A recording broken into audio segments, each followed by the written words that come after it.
President Biden is set to visit New Orleans today in the wake of last week's deadly terror attack there.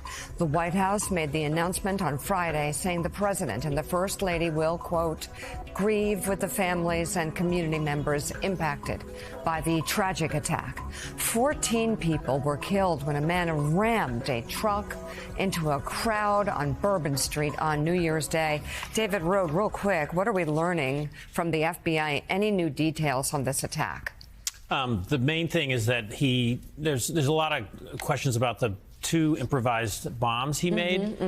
He may have made it out of a very common chemical, RDX, which is used in many others, but there were initial reports that it was a much less common, very rare explosive that had never been used in a terrorist attack in Europe or the U.S. So there's real concerns about, did he somehow have help online to learn how to make this bomb or not? And then this broader question of what caused him to radicalize. And at this point, I just want to, reaffirm again over the weekend, no ties between the Las Vegas, which appears to be a suicide, and the New Orleans attack at this point.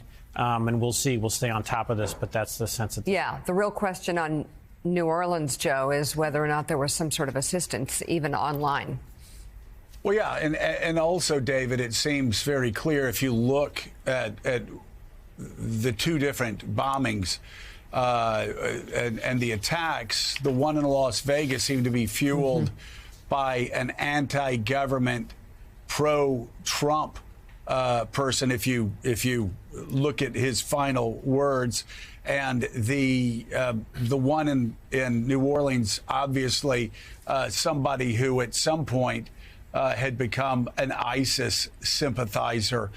Is that where the FBI is, as far as you know, on both of those investigations? Yes, that's accurate. I mean, clearly he pledged allegiance to ISIS, but we ran a story over the weekend on the website about a perfect storm, that this sort of gets into what we were talking about earlier. There's a confluence of factors here. It's never been easier to access extremist communities online before in American, I think, history. There's deep partisanship in this country, and there's a record number of threats from all kinds of groups. Most of them are far right-leaning, but there have been some examples of violence from the left. The attack on the 2017 Republican baseball practice, the second assassination attempt on President Trump in Florida, did come from the left. So that's we're back to this kind of online radicalization dynamic we talked about earlier. So we'll follow that. Back to the news.